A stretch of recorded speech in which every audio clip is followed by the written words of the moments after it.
तो electromeric effect temporary effect है, इसमें दो टाइप के इफेक्ट होते हैं, एक तो प्लस ई इफेक्ट। अब समझो मेरी बात, ये मैंने कार्बन कार्बन डबल बॉन्ड लिया, इसके दो कोई भी बॉन्ड इधर कंप्लीट कर रहा है, कोई और ग्रुप से हाइड्रोजन वगैरह लग गया। अब जैसे ये अटैक करने वाला ग्रुप इसको, इस कार्बन डबल बॉन्ड को अटैक करता है, जैसे इस कार्बन को अटैक कर दिया, तो ये जो पाई इलेक्ट्रॉन है, या तो ये जिसमें अटैक कर रहा है उसकी तरफ ये पाई बॉन्ड आएगा, या उससे अवे जाएगा। ठीक है, तो सपोज अपन पहला कंडीशन ले लेते हैं कि ये जिस जहां पे अटैक कर रहा है उसी की तरफ पाई बॉन्ड लेके जाते हैं अपन। एक बार समझे इसको, फिर खत्म हो गया इसका खेल। ये ऐसा है, इधर पे कोई H प्लस अटैकिंग रिएजेंट है, ये इस कार्बन को अटैक कर रहा है, तो हम बोल रहे हैं कि ये पाई बॉन्ड एक बार यहाँ इसकी तरफ चला जाएगा। ठीक है, तो क्या हो गया, देखो ये पाई बॉन्ड किसकी तरफ आ गया, इसकी तरफ आ गया। इसका मतलब इधर पे ऑलरेडी दो ये थे, और ये हाइड्रोजन इसको अटैक कर दिया, तो पाई बॉन्ड इधर चला गया, तो इससे क्या होगा, इसमें जो कार्बन जो दिख रहा है इसमें प्लस चार्ज आएगा, इसमें क्या चार्ज आएगा, प्लस चार्ज आ गया, तो इसको प्लस ई इफेक्ट बोलते हैं। अभी दूसरा वाला भी समझ लेते हैं, माइनस ई, इलेक्ट्रोमेरिक इफेक्ट है ये। ठीक है, ई मतलब इलेक्ट्रोमेरिक। सेम वैसी चीज है, कार्बन कार्बन डबल बॉन्ड बनाया, और ये कोई अटैकिंग रीजन लाइक न्यूक्लियोफाइल ले लिया मैंने। अब ये अटैक कर रहा है किसको, इस कार्बन को हम अटैक करवाते, जिसको अटैक कर रहा है। अब एक बार ऊपर में जिस पे अटैक कर रहा था उसकी तरफ पाई बॉन्ड गया, अब इससे अवे जा रहा है, तो इसका मतलब क्या हुआ, ये वाला डबल बॉन्ड जो है यहाँ आ गया, और ये वाला इसकी तरफ आया, तो इसमें माइनस चार्ज, ये वाला हट गया, यहाँ पे ये दो बॉन्ड अलग है, और ये CN आ गया, तो जहां पे CN आ गया, ठीक है, वहां पे कौन सा चार्ज आ जाएगा, उसके चार बॉन्ड तो हो गए। तो देखो, अगर जहां पे अटैक करा, इतना याद रखो, प्लस ई मतलब जहां पे वो अटैक कर रहा है उसकी तरफ अगर बॉन्ड आ रहे हैं तो प्लस ई इफेक्ट, और दूसरा जहां पे वो अटैक कर रहा है अटैकिंग रिएजेंट, उससे दूर अगर इलेक्ट्रॉन जा रहे हैं तो माइनस ई इफेक्ट। बोलिए समझ में आ गया क्या। तो ये दो एग्जांपल लिखो, मैं थोड़ा सा इसमें आपको लिखा देता हूँ, प्लस ई इफेक्ट क्या होता है।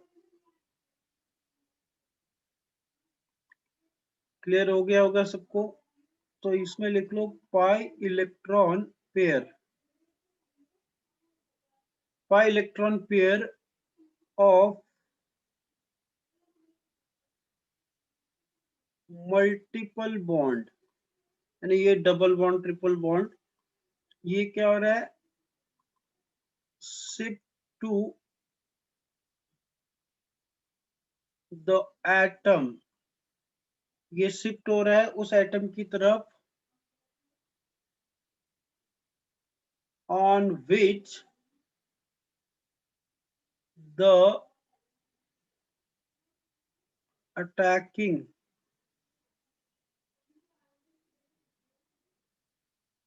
on which the attacking reagent gets attached।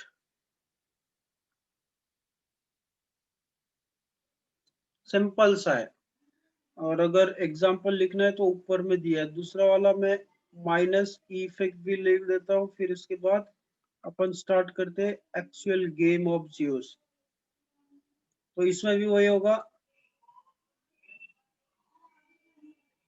Pi electron pair of the multiple bond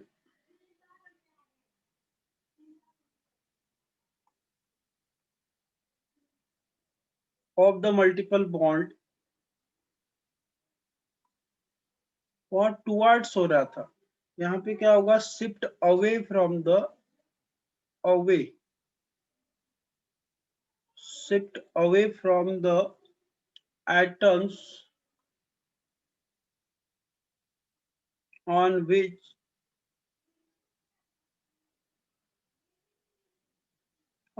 the attacking है ये, ठीक है, on which the attacking reagent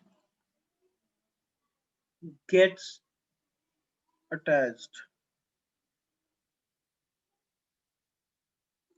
दोनों की सेम वो है, सिर्फ इसमें फर्क क्या है देखो, इसमें मल्टीपल बॉन्ड शिफ्ट हो रहा है उस एटम की तरफ जहां पे वो अटैक कर रहा है, यहाँ पे शिफ्ट अवे हो रहा है जहां पे वो अटैक कर रहा है।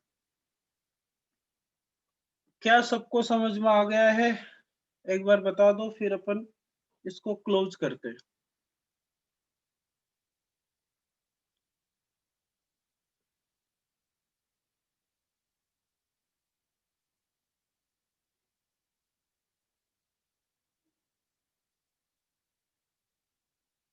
ओके, सभी को बस इतना सा, ये टेम्पररी इफेक्ट है। प्रतीक्षा सर प्लीज रिपीट। ओके, देखो एक बार और बता रहा हूँ, रिपीट कर रहा हूँ एक बार। देखो फिर से देखो, यहाँ पे ये डबल बॉन्ड है। अगर सपोज मैंने यहाँ से कोई अटैकिंग रिएजेंट लाया, CN लेके आया सपोज, ये इसके 4 बॉन्ड होते हैं तो ये तो पता आपको।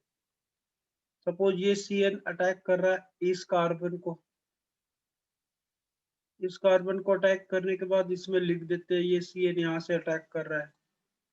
अब ये जो डबल बॉन्ड वाला सिस्टम है, ये अगर इसकी तरफ चला गया, इधर पे चला गया ये नेगेटिव चार्ज, तो ये कौन सा इफेक्ट हो गया?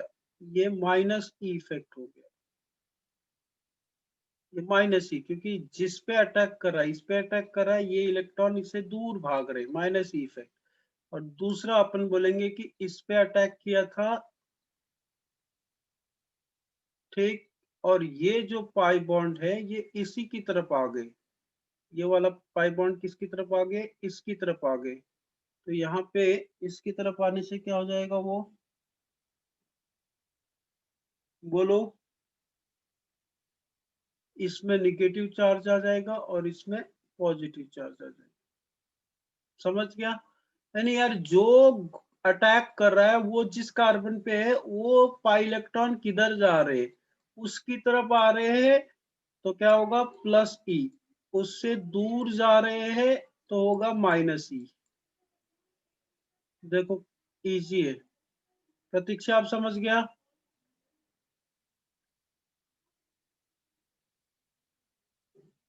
यस ठाकरे? ओके, ज्यादा कुछ नहीं है यार इसमें, कोई इसका ज्यादा पूछते भी नहीं है, बट एक बार अपने को माइट होना। अब यहां से स्टार्ट होता है एक्चुअल गेम। तो लिखिए एप्लीकेशन या कंपेयरिंग, ये बहुत इंपॉर्टेंट है। कंपेयरिंग स्टेबिलिटी ऑफ अल्कीन्स, बहुत इंपॉर्टेंट है। अब यहां से मैं पॉइंट बताते जाता हूं, आप लोग लिखते जाना, और कुछ एग्जांपल भी अपन करेंगे।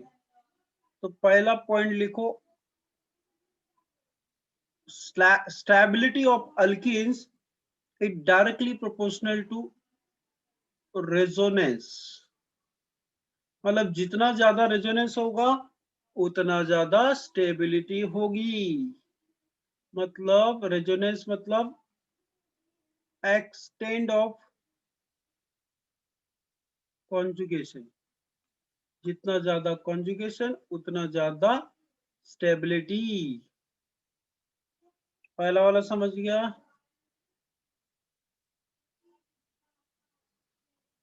अब दूसरा वाला पॉइंट लिखो, stability is directly proportional to hyperconjugation. Hyperconjugation क्या होता है? Number of alpha hydrogen atoms जितने ज्यादा होंगे उतना ज्यादा क्या होगा बेटा? उसकी स्टेबिलिटी होगी। सपोज एग्जांपल अपन बात करें, ये वाला,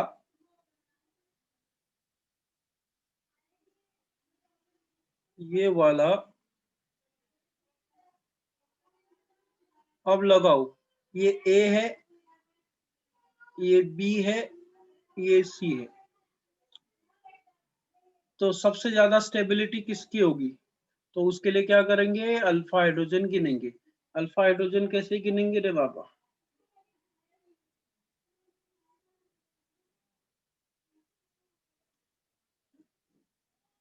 इसमें कितने अल्फा हाइड्रोजन है? ये इसमें अल्फा हाइड्रोजन 3 है, इसमें 3 अल्फा हाइड्रोजन है, प्लस इसमें रेजोनेंस, तो रेजोनेंस प्लस 3 अल्फा हाइड्रोजन है। इसमें रेजोनेंस नहीं हो रहा है, इसमें ये 3 अल्फा हाइड्रोजन इधर है और ये 3 इधर है, तो इधर पे 6 अल्फा हाइड्रोजन है, 6 अल्फा हाइड्रोजन है इधर। इधर पे कितने हो गए? ये डबल बॉन्ड के बाजू वाला ये हाइड्रोजन और ये हाइड्रोजन अल्फा होंगे, तो इधर 2 अल्फा हाइड्रोजन है। तो रेजोनेंस जहाँ पे है वो तो कोई प्रॉब्लम नहीं है, सबसे ज्यादा होगा, ए ज्यादा हो जाएगा, इसमें अल्फा 6, इसमें 2 है तो 2 ज्यादा हो जाएगा बी, और सबसे आखिरी में होगा सी। तो ये ऑर्डर हो जाएगा। क्या समझ गया? देखो, क्योंकि रेजोनेंस भी है उधर पे, जहां रेजोनेंस है वो हाइपर कॉन्जुगेशन से ज्यादा इफेक्ट होता है रेजोनेंस का, तो इसके कारण पहला वाला अपना जीत गया। अरे बाबा, समझ में आया दूसरा रूल? हाइपर कॉन्जुगेशन तो है, ये दूसरा वाला में सबसे ज्यादा अल्फा हाइड्रोजन है, लेकिन पहला वाला में रेजोनेंस भी है। तो अपन बोले थे रेजोनेंस और हाइपर कॉन्जुगेशन में ज्यादातर रेजोनेंस स्टेबल होता है। बराबर है, समझता ना सभी?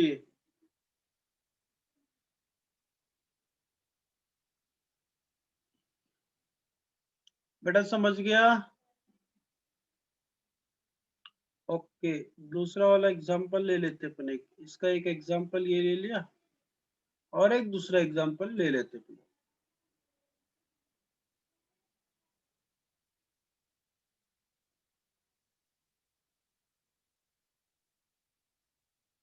ये ए स्ट्रक्चर है और नीचे मैं बी बताता हूँ।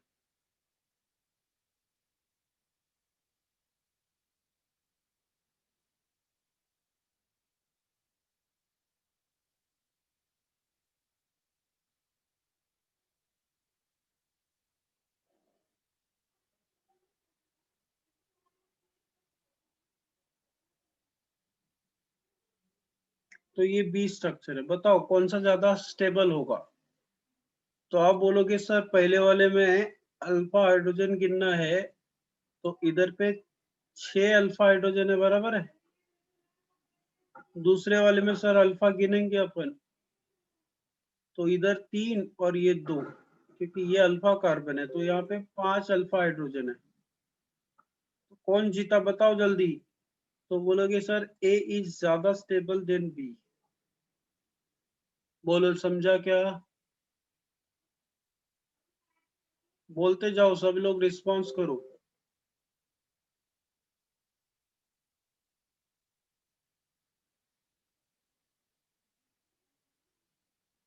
समझ गया?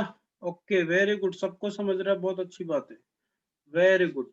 अब इसके बाद अपन जो चीज सीखने वाले हैं वो एग्जाम में बहुत आता है। आप कोई भी पेपर उठा के देखो, यू विल गेट प्रॉब्लम और question from the same.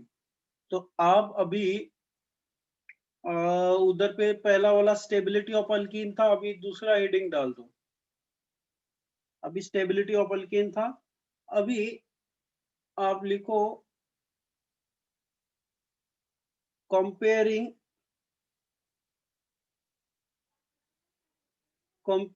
heat of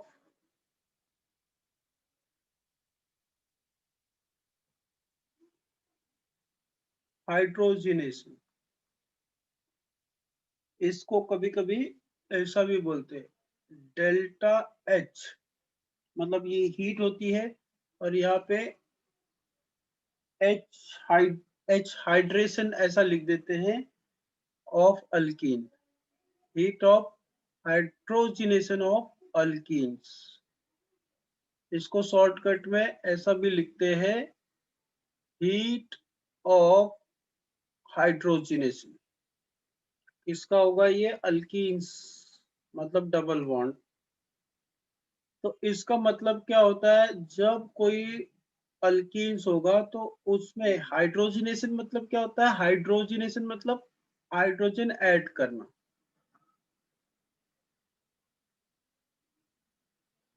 ठीक है, हाइड्रोजन एडिशन क्या होता है, हीट ऑफ, हाइड्रोजनेशन का मतलब है हाइड्रोजन का एडिशन। तो जब हाइड्रोजन ऐड करते हैं तो कितना हीट उसमें से रिलीज होगी, कितना हीट रिलीज होगी, ये अपने को समझना है। तो इसके लिए आपको याद रखना है, heat of hydrogenation is inversely proportional to stability.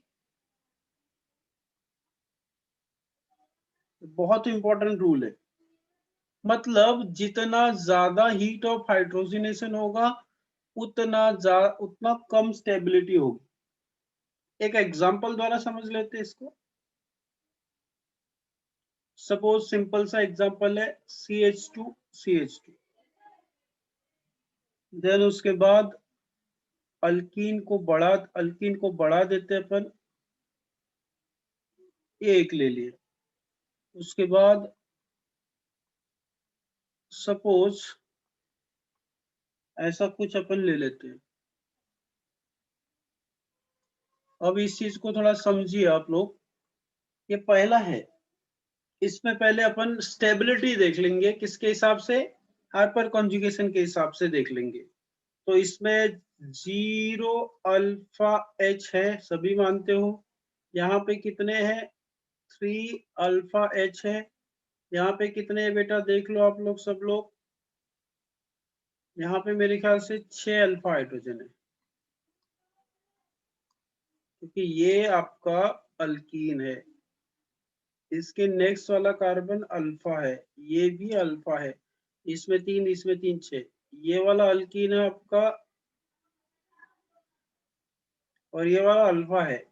यहाँ तो कोई अल्फा है ही नहीं। अब मेरे को बताओ, हीट ऑफ हाइड्रोजनेशन का ऑर्डर क्या होगा। सपोज ये वाला पहला वाला ए ले लो आप, ये ए ले लो, इसको बी ले लो, इसको सी ले लो। तो HOH हीट ऑफ हाइड्रोजनेशन का ऑर्डर क्या होगा, जितना ज्यादा स्टेबिलिटी उतना कम हीट ऑफ हाइड्रोजनेशन। तो सबसे ज्यादा हीट ऑफ हाइड्रोजनेशन किसका होगा फिर, ए, बी और सी। मेरे को बताओ कितने लोगों को नहीं समझा ये। बहुत सिंपल है यार।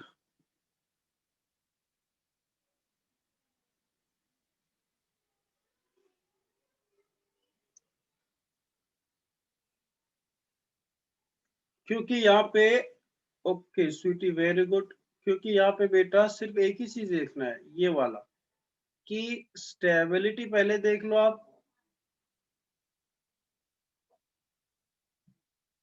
और स्टेबिलिटी से आप क्या देखोगे, जितना ज्यादा स्टेबिलिटी कम उतना कम हीट ऑफ हाइड्रोजनेशन।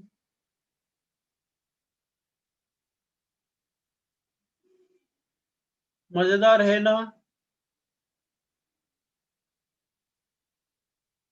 अब इसमें हीट ऑफ हाइड्रोजनेशन अगर पूछा रहता आपको, स्टेबिलिटी के बजाय हीट ऑफ हाइड्रोजनेशन पूछा रहता, तो सबसे ज्यादा हीट ऑफ हाइड्रोजनेशन किसका होता, आप बोलते उल्टा हो जाता, ये CBA। क्वेश्चन क्या पूछा, इसका भी आपको ध्यान देना पड़ेगा। इधर पे स्टेबिलिटी ये है, ये स्टेबिलिटी है, बट ये हीट ऑफ हाइड्रोजनेशन, क्योंकि दोनों हीट ऑफ हाइड्रोजनेशन और स्टेबिलिटी पे क्या रिलेशन है, इनवर्सली प्रोपोर्शनल। जो ज्यादा स्टेबल है वो आपका क्या होगा बेटा,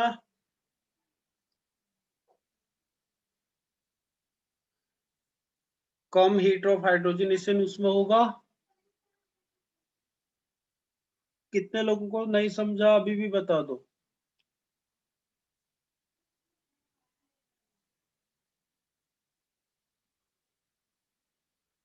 दूसरा जो मैं बात बताने जा रहा हूँ that is very very important. 4-5 लोग ही यार मेरे को मैसेज कर रहे हैं, इजी है बट इसमें बहुत सारा।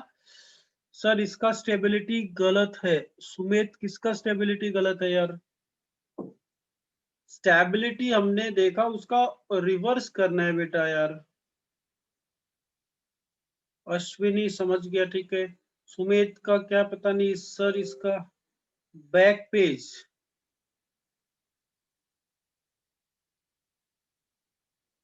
इसकी स्टेबिलिटी गलत, किसकी स्टेबिलिटी गलत है बेटा? इसकी स्टेबिलिटी सबसे ज्यादा ये स्टेबल है, उसके बाद ये है, इसकी स्टेबिलिटी तो ठीक है ना, ए बी सी। जल्दी जल्दी बोलो सुमेध, क्या तकलीफ है तुमको इसमें? समझ गया सर। सुमेध एग्जाम्पल 1, एग्जाम्पल 1 में कहाँ है? एग्जाम्पल 1 वही तो है यार। एग्जाम्पल 1 में स्टेबिलिटी ठीक है, बी में भी ठीक है।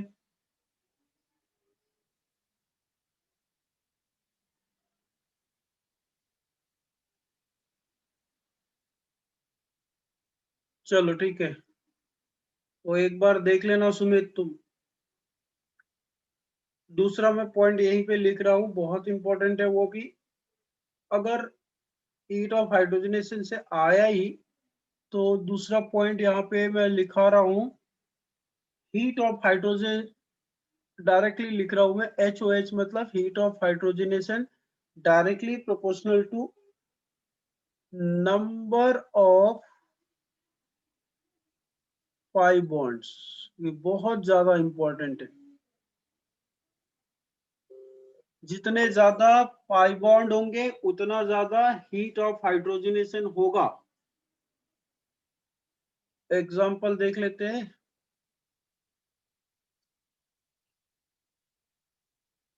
सपोज ये ये ये ए है, ठीक है, और ये बी ले लो आप। उसके बाद में ऐसा ले लेते हैं अपन सी को। अब बताओ, दो चीज करो। पहला, स्टेबिलिटी का ऑर्डर देख लो, जब आपको स्टेबिलिटी आ जाएगी। दूसरा आप HOH देख लो। जल्दी जल्दी बताओ, कम ऑन, जल्दी जल्दी।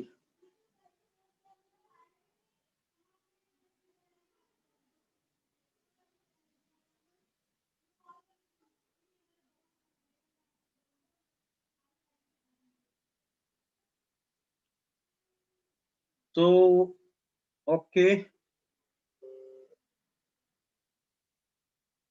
Very good. 4 लोगों के आंसर आ गए हैं। यस ठीक है, यस का गलत नहीं होते। सुनील ठीक है। चलो देखो इधर पे, टाइम नहीं लगाएंगे ज्यादा।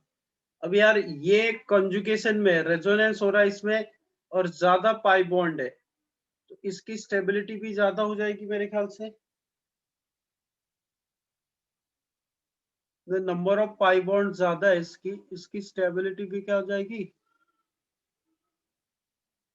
पाई बॉन्ड कंजुगेशन में फिर ये 2 बार पाई बॉन्ड आ रहा है, तो यहाँ पे पाई बॉन्ड के ऊपर देखो, अभी ये कंफ्यूज होगा आपको, यहाँ पे हाइपर कंजुगेशन में 6 है, बट ऊपर दोनों में क्या है? रेजोनेंस है।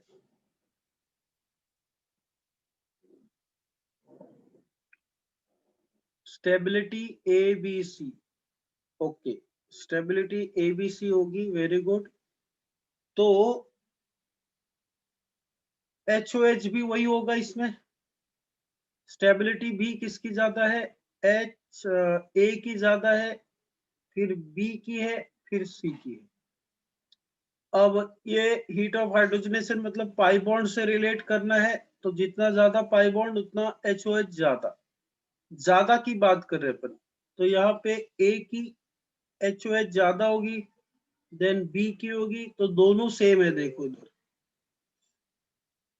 अब आपको यहाँ से कंफ्यूजन होगा कि अब ऐसा कैसे करेंगे, तो यहाँ पे जरा सिंपली देखो, पहला वाला रूल, स्टेबिलिटी का अपोजिट होता है। बट यहाँ पे पाई बॉन्ड आने के कारण जितना ज्यादा पाई बॉन्ड होगा उतना ज्यादा HOH होगा उसका। और ये भी रियलिटी है कि more the number of pi, but वो तो इनवर्सली प्रोपोर्शनल था ना। हाँ यस डुमरे, वही बात कर रहे, मैं यही तो समझा रहा हूँ तुमको। यहाँ पे सिचुएशन अलग है, यहाँ पे पाई बॉन्ड अपन काउंट नहीं कर रहे, यहाँ पे स्टेबिलिटी किसके रिगार्डिंग कर रहे हैं, हाइपर कॉन्जुगेशन के रिगार्डिंग कर रहे हैं। और यहाँ पे जो स्टेबिलिटी है वो पाई बॉन्ड या कॉन्जुगेशन के हिसाब से कर रहे हैं अपन।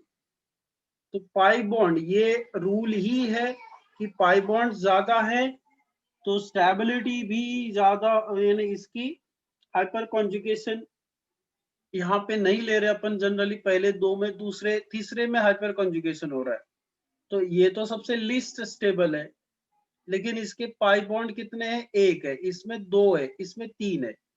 पाई इधर तीन है, पाई इधर दो है, और पाई इधर एक है। तो नंबर ऑफ पाई बॉन्ड गिनो, तो वो डायरेक्टली प्रोपोर्शनल रहता है।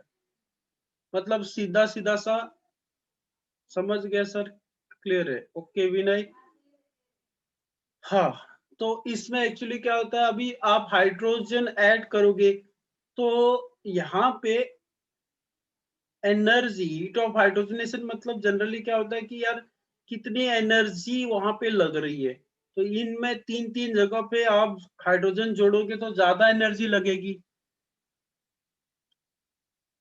यहाँ पे दो जगह जोड़ रहे हो तो थोड़ा सा कम लगेगी। यहाँ पे एक ही जगह पे इस कार्बन के अक्रॉस आप हाइड्रोजन जोड़ोगे, मतलब ऐसा और ऐसा हाइड्रोजन जोड़ना। तो ये दूसरा वाला रूल अच्छे से याद रखो आप, फिर उसके बाद आगे चलते अपन। क्लियर हो गया सबको? अब और एक इम्पोर्टेंट पॉइंट है, आप लोग इसको तीसरा पॉइंट लिख लो।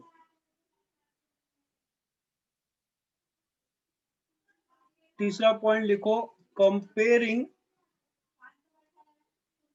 Bond length. अब बॉन्ड लेंथ के ऊपर भी क्वेश्चन बहुत आते हैं। किसी को कंफ्यूजन नहीं है ना? वो पाई बॉन्ड आपको गिनना है यार, बस और कुछ नहीं, पाई बॉन्ड के ऊपर जाना है। Same number of pi bond होगा तो कंडीशन यूज करना है क्या? अब same number of pi bond होगा तब आप क्या करेंगे, स्टेबिलिटी देखेंगे उसकी। अब same number of pi bond है तो बहुत सारे सिचुएशन आएंगे उसमें। अगर same number of pi bond है तो फिर वो हो सकता है कि उनका HOH सबका सेम होगा, बट फिर वहां पे आप एक्चुअल स्टेबिलिटी देखेंगे कि लाइक कौन ज्यादा स्टेबल है, तब वो पहला वाला रूल वहां पे लगा सकते हो।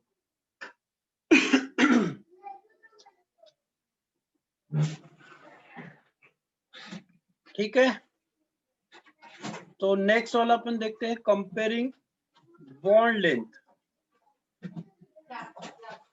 इसमें पहला वाला पॉइंट आप लिख लो,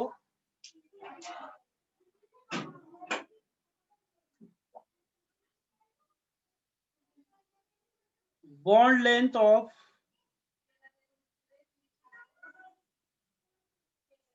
कार्बन कार्बन डबल बॉन्ड, मतलब अल्कीन की बात करें अपन। In alkenes, bond length of carbon carbon double bond in alkene is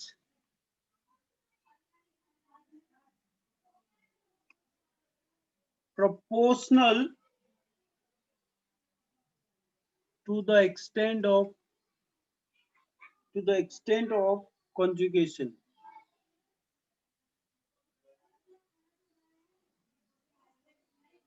यार वो सिंपल सा, जैसे बेंजीन में अपन बोलते थे ना कि कॉन्जुगेशन हो रहा है तो वो जो डबल बॉन्ड है वो सिंगल बॉन्ड हो जाता है, जो सिंगल बॉन्ड है वो डबल बॉन्ड हो जाता है। ठीक है, समझाऊंगा मैं, एंड एग्जांपल द्वारा समझ लेंगे। And number of alpha hydrogen and number of alpha hydrogen atoms। एक एग्जांपल देख लेते हैं। पहले क्या बोल रहा है, बॉन्ड लेंथ प्रोपोर्शनल होता है कितना कॉन्जुगेशन होता है और कितने नंबर ऑफ अल्फा हाइड्रोजन है, मतलब उतना बॉन्ड लेंथ उनकी क्या रहेगी, ज्यादा रहेगी। अब यार एक एग्जांपल द्वारा अपन क्या बोल रहे हैं ये एक ट्राई करते हैं समझने की। जैसे ये पहला कॉन्जुगेशन आपको दिख रहा है यहाँ पे एक ले लेते हैं अपन, एंड और एक ले लेते हैं।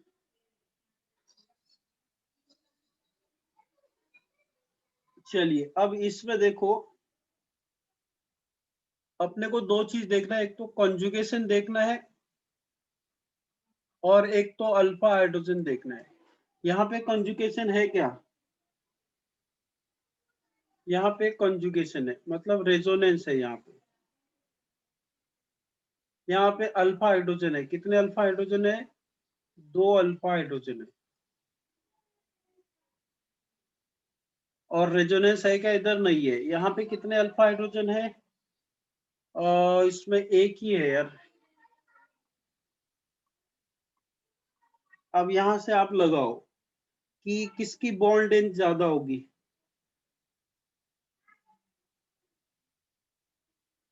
अगर आप इनको गिनती करते हो ऐसे, सपोज मैंने ऐसा लिख लिया, ये कार्बन नंबर 1 है, ये कार्बन नंबर 2 है, ये 3 है, ये 4 है, ये 1 है, 2 है, ये 3 है, ये 4 है, ये 1 2 और ये 3 और ये 4, ये CH3 लग गया इसको।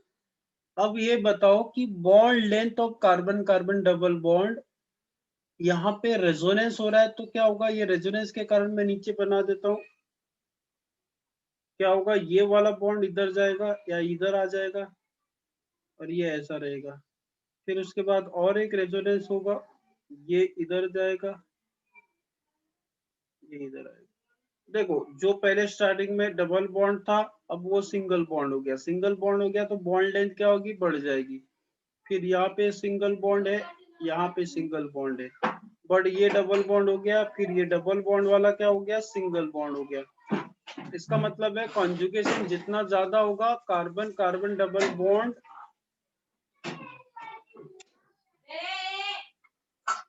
इंक्रीज होगी, उतना ज्यादा क्या हो जाएगा, वो इंक्रीज होगी।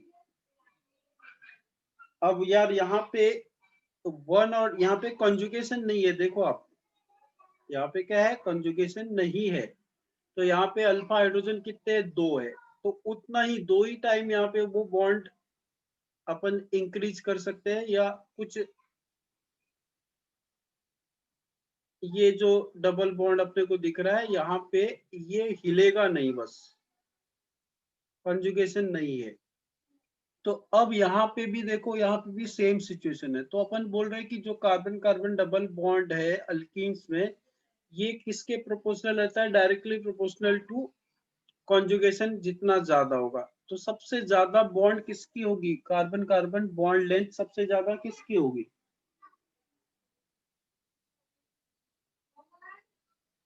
अगर मैं इसको कार्बन नंबर 1 बोलूं, अगर ऐसा भी मैं बोल दूं, कार्बन नंबर 1 और कार्बन नंबर 2 बॉन्ड लेंथ किसकी ज्यादा होगी, तो ये वाला मैं 1 ले लेता हूँ, ये वाला 2 ले लेता हूँ, ये 3 लेता हूँ स्ट्रक्चर, तो सबसे ज्यादा 1 की हो जाएगी कार्बन कार्बन बॉन्ड लेंथ। फिर उसके बाद ये तो हिलने वाला नहीं, लेकिन हाइपर कॉन्जुगेशन है, तो ये हाइपर कॉन्जुगेशन में क्या होगा, ये इसके इसमें जा सकता है, तो अपन बोल देंगे 2 की इसके बाद होगी और 3 की से, क्योंकि अल्फा हाइड्रोजन वहां पे कम है, तो बॉन्ड लेंथ के हिसाब से ऑर्डर क्या होगा, तो ये 1 2 3 जो मैंने लिखा है, that is order of bond length. यहाँ पे मैं लिख रहा हूँ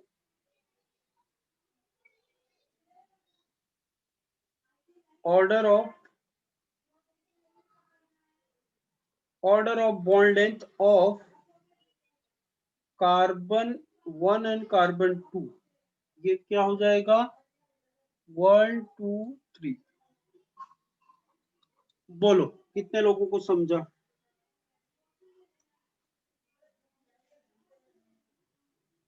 जल्दी जल्दी बोलो।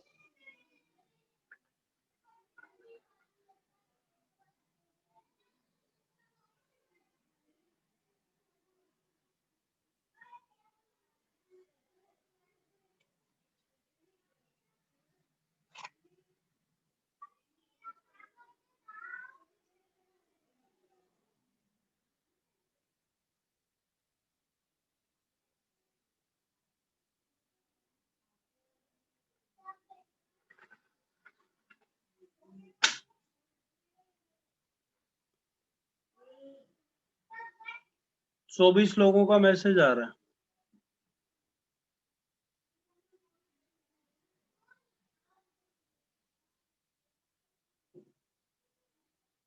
26 लोग। वंस अगेन सर, समझा पीयूष पवार, ठीक है सर, बस एक बार रिपीट कर दीजिए। Okay, no problem.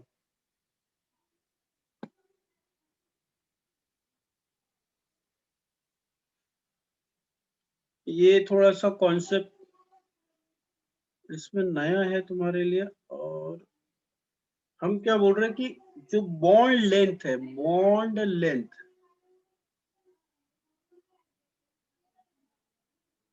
Generally bond length in carbon carbon double bond की बात कर रहे हैं। तो वो पूछ रहा है कि किसमें बॉन्ड लेंथ ज्यादा होगी। सपोज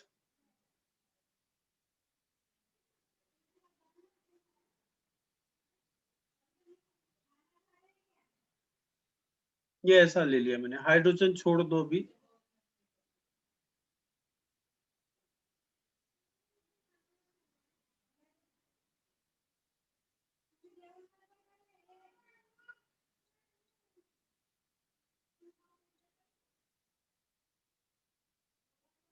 इस चीज को समझो भी, चलो।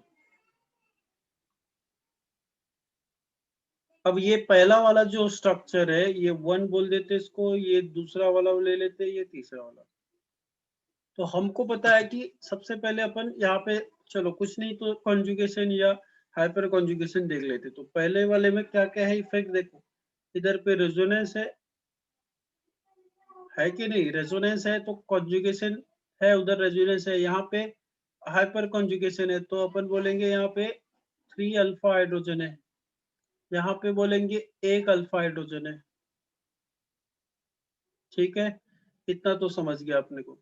फिर उसके बाद अपन ये कार्बन नंबर 1 और कार्बन नंबर 2, कार्बन नंबर 1 और कार्बन नंबर 2, और कार्बन नंबर 1 और कार्बन नंबर 2, आपको पूछा गया है कि कार्बन कार्बन डबल बॉन्ड या 1 और 2, कार्बन 1 और कार्बन 2 में सबसे ज्यादा बॉन्ड लेंथ किसकी होगी। अब कोई इंस्ट्रूमेंट तो है नहीं अपने को वहां पे मेजर करने के लिए आएगा, सिर्फ आपको कॉन्सेप्ट समझना है कि जो कार्बन कार्बन डबल बॉन्ड में लेंथ होती है, वो carbon carbon double bond length ये डायरेक्टली प्रोपोर्शनल होती है रेजोनेंस से। जितना ज्यादा रेजोनेंस होगा उतना ज्यादा बॉन्ड लेंथ बढ़ेगा। अब ये खुद ही सोचो, ये इधर जाएगा कि नहीं आगे, तो ये क्या हो जाएगा, ये सिंगल बॉन्ड में कन्वर्ट हो गया ना, और ये इसमें चला जाएगा। देखो आप, तो ये डबल बॉन्ड से सिंगल बॉन्ड में, तो इसकी बॉन्ड लेंथ क्या होगी, इंक्रीज होगी। इसकी बॉन्ड लेंथ क्या होगी, इंक्रीज होगी। अब ये नहीं जा पा रहा है यार, यहाँ पे कंजुगेशन नहीं है, ये नहीं जा पा रहा है, बट यहाँ पे 3 अल्फा हाइड्रोजन है। अब 3 अल्फा हाइड्रोजन है तो आप सोचो यहाँ पे इसका पी ऑर्बिटल में अगर ड्रॉ करता हूं तो हाइपर कंजुगेशन हो रहा है। हाइपर कंजुगेशन मतलब ये जो 3 H है यहाँ पे बेटा, ये 3 H जो है, ये 3 H हाइपर कंजुगेशन में है। इसको इलेक्ट्रॉन दे सकते हैं, ये भी दे सकता है, 3 बार दे सकते हैं। तो ये इलेक्ट्रॉन देने के बाद ये डबल बॉन्ड टूटने के या ये इधर शिफ्ट होने के चांसेस है कि नहीं, यहाँ 3 चांस है। तो इसका मतलब यहाँ पे भी थोड़ा बहुत ये डबल बॉन्ड बदलने के चांसेस है। लेकिन यहाँ पे तीसरे में क्या हो रहा है, एक ही हाइड्रोजन है, तो हाइपर कॉन्जुगेशन एक ही है, तो ये चांस सबसे कम है कि ये इधर जाएगा, एक ही बार जाएगा। यहाँ पे 3 चांस है उसके पास। तो इसका मतलब जो डबल बॉन्ड है, कार्बन कार्बन डबल बॉन्ड, वो बॉन्ड लेंथ सबसे ज्यादा किसकी होगी। तो हमने पहला रूल देखा कि जो ये है, जो रेजोनेंस जहां पे ज्यादा है बॉन्ड लेंथ वहां बढ़ जाएगी। दूसरा अपन देखते हैं कि जहां पे हाइपर कॉन्जुगेशन ज्यादा है, हाइपर कॉन्जुगेशन वहां पे भी बॉन्ड लेंथ बढ़ सकती है। तो अब लगाओ, सबसे ज्यादा बॉन्ड लेंथ इसकी हो जाएगी, 1 और 2 की बात करें तो इसकी इससे कम, फिर इसकी सबसे कम। तो ऑर्डर ऑफ बॉन्ड लेंथ यहाँ पे क्या होगा, 1 2 3। अब बताओ कितने लोगों को अब भी नहीं समझा।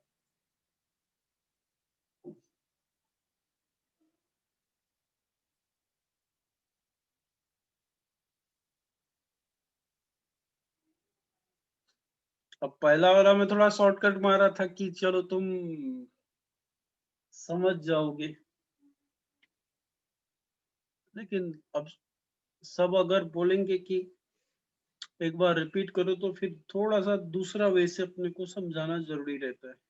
तो now it is clear to all, very good. कोई बात नहीं, देखो इसमें टेंशन लेने की बात नहीं है। अगर आपको पहले अटेम्प्ट में नहीं समझ में आ रहा है तो भी आप खुद को कम मत समझिए, क्योंकि ये बहुत ज्यादा कॉम्प्लिकेटेड रूल्स रहते हैं इनके।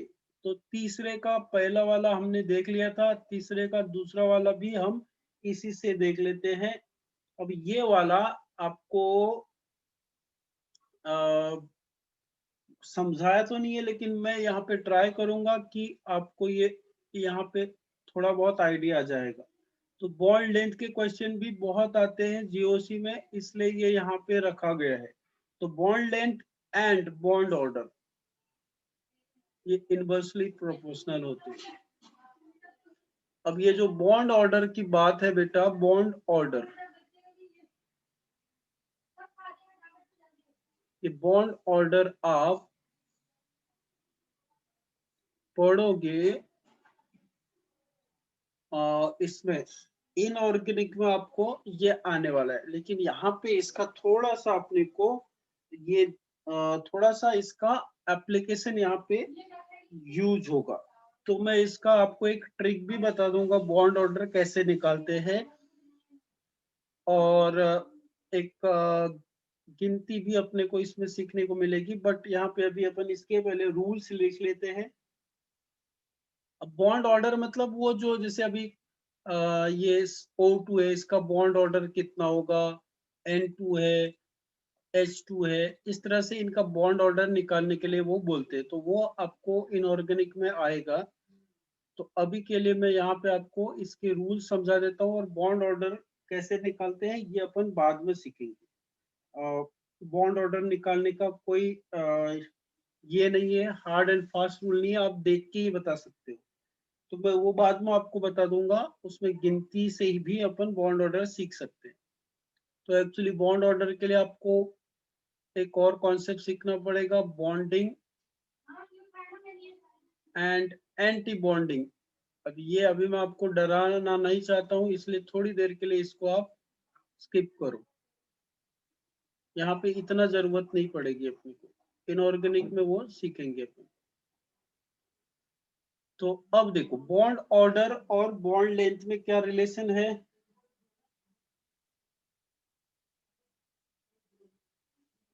ये इनवर्सली प्रोपोर्शनल है।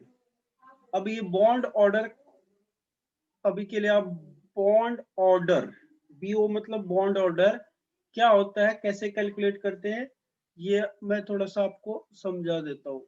तो ये आप करोगे नंबर ऑफ बॉन्ड्स, कितने बॉन्ड्स है किसी स्ट्रक्चर में, डिवाइडेड बाय कितने उसके रेजोनेटिंग स्ट्रक्चर बन रहे, नंबर ऑफ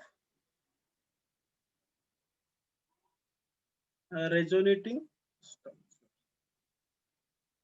तो पहला तो ये तरीका है कि बॉन्ड ऑर्डर कैसे निकाला जाए। तो आपको क्या करना है, कितने बॉन्ड्स है और कितने रेजोनेटिंग स्ट्रक्चर है, उन दोनों को डिवाइड कर दो। तो अब यहाँ पे एक एग्जांपल देख लेते हैं ताकि आपको थोड़ा सा आइडिया आ जाए, क्योंकि ये नया कॉन्सेप्ट है। तो सपोज एक एग्जांपल अपन ले लेते हैं, एग्जांपल नंबर 1।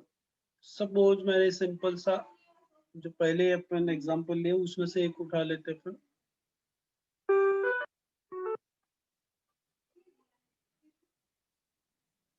सपोज ये मैंने एक आपको दे दिया, इसका रेजोनेटिंग स्ट्रक्चर आपको बनाना आएगा। क्या होगा बेटा, ये वाला नीचे आएगा और ये वाला ऊपर जाएगा। आप बोलोगे सर इतना इजी था क्या, पहली बार में तो समझ में आ गया अपने को। तो इसके कितने स्ट्रक्चर बने बेटा, 2। और कोई बनेगा क्या, नहीं। अब मेरे बात समझो, इसका इसका मैं बॉन्ड ऑर्डर, इस एग्जांपल का बॉन्ड ऑर्डर निकालना चाहता हूँ। तो मैं क्या करूंगा, सबसे पहले बॉन्ड्स गिनूंगा। देखो कितने बॉन्ड्स है, 1 2 3 4। कितने हैं, 4 है, बराबर है। अब उसके बाद 4 बॉन्ड्स हो गए इसके, और कितने रेजोनेटिंग स्ट्रक्चर है, 2 है। बॉन्ड ऑर्डर इसका क्या हो जाएगा, 2 हो जाएगा। क्या इतनी सी बात नहीं समझ सकते आप, बोलो।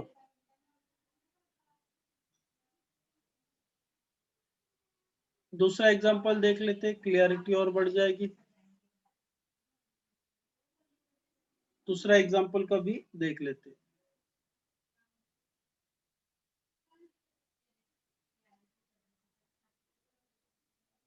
चलो ये एक स्ट्रक्चर दिया है, अब आपको इसका ये करना है, बॉन्ड ऑर्डर निकालना है। ये माइनस होगा ऑब्वियसली। अब इसके स्ट्रक्चर आप दिमाग में बिठा सकते हो, ये इधर आएगा तो डबल बॉन्ड हो जाएगा, और ये इधर चला जाएगा। तो आपको वैसे ही कैलकुलेट करते आ गया, देखो अभी। फिर क्या होगा बेटा, ये इधर जाएगा, ये इधर आएगा।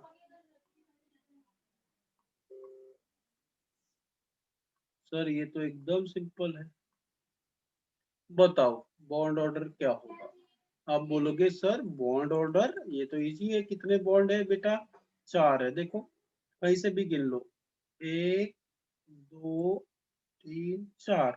4 बॉन्ड है सर, और रेजोनेटिंग स्ट्रक्चर 3 है, तो 4/3 इसका क्या आ जाएगा, बॉन्ड ऑर्डर आ गया। तो हम बोल रहे हैं कि बॉन्ड ऑर्डर और बॉन्ड लेंथ ये इनवर्सली प्रोपोर्शनल है। मतलब जिसका बॉन्ड ऑर्डर ज्यादा होगा उसकी बॉन्ड लेंथ कम होगी, जिसकी बॉन्ड ऑर्डर कम होगा उसका बॉन्ड लेंथ ज्यादा होगा। अब अगर कंपैरिजन करना है, चलो अगर कंपैरिजन करना है, सपोज कंपैरिजन की बात करते हैं। अगर कंपैरिजन करना है, आपको बोला है कि ये स्ट्रक्चर, ये एग्जांपल 1 दिया है, सपोज यही दिया है, ये एग्जांपल 1 दिया है और ये एग्जांपल 2 दिया है, समझो बात। और यहाँ पे लिख लेता हूँ मैं, आपको ऐसा क्वेश्चन पूछा, ये ए बोल दिया और ये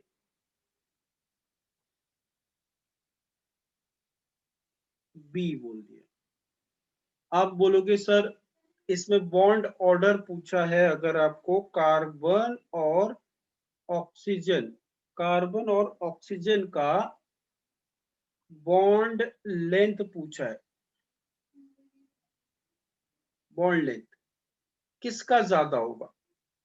तो ध्यान से सुनिए, कार्बन और ऑक्सीजन का बॉन्ड लेंथ पूछा है, इसका लेंथ पूछा है कार्बन एंड बॉन्ड ऑक्सीजन का। तो सबसे पहले आप सिर्फ और सिर्फ यहाँ पे क्या करोगे, कार्बन और ऑक्सीजन देखोगे। तो यहाँ पे कार्बन और ऑक्सीजन में ये वाला तो नहीं आएगा, इधर वाला। तो कार्बन और ऑक्सीजन में आप क्या करोगे, 3 बॉन्ड गिनोगे इसका, और रेजोनेटिंग स्ट्रक्चर कितने, 2। तो इसका 3/2 हो गया भाई। बॉन्ड ऑर्डर क्या हो गया इसका, बॉन्ड ऑर्डर 3/2 हो गया। इसका तो अभी हमने देखा था 4/2। कौन सा ज्यादा आता है, इसका 4/3 आता है ना। कौन सा आता है, तो ये अगर डिवाइड करते तो 2 1 जा 1.5 आता है, और ये बात करते 1.3 आता है। तो किसका बॉन्ड ऑर्डर ज्यादा, बॉन्ड ऑर्डर किसका ज्यादा है, 1 का। तो बॉन्ड लेंथ किसकी ज्यादा हो जाएगी? आंसर क्या आएगा? बी का बॉन्ड लेंथ ज्यादा है किसके मुकाबले? ए के मुकाबले। अब आप इन दोनों में देखो रेजोनेंस कहाँ पे ज्यादा है? सेकंड वाले में। तो अभी तो थोड़ी देर पहले बोले थे कि जिसमें रेजोनेंस ज्यादा होता है बॉन्ड और लेंथ उसकी उतनी ज्यादा होती है। बोलो बात समझ में आ गई? इसका डिटेल में अपन बॉन्ड ऑर्डर निकालने की डिटेल अपन बाद में सीखेंगे। यहाँ पे जीओसी में आपको इतना सा आ गया तो फिर बड़ी बात हो जाती है। यस डुमरे।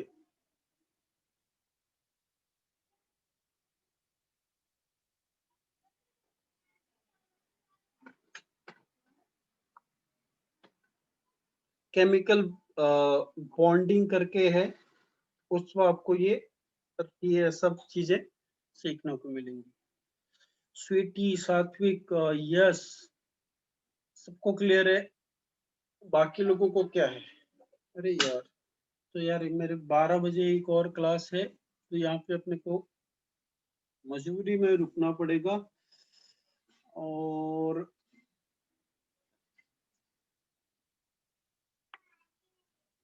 कल से अपन सबसे हार्डेस्ट पार्ट इसका रिएक्शन मैकेनिज्म सीखना स्टार्ट करेंगे। रिएक्शन मैकेनिज्म या फिर स्टेबिलिटी ऑर्डर का पूरा जो जो चीजें लगेंगी सब अपन कल देख लेते हैं इसमें। तो अपन रुकना पड़ेगा यहाँ पे, और एक क्लास है मेरी। बाय बाय, कल मिलते हैं। Take care. सर मुझे टेलीग्राम चैनल का लिंक चाहिए। अभिषेक, पूरे गांव को पता है टेलीग्राम लिंक मेरे को मैसेज करना, मैं दे दूंगा। चलिए बाय बाय।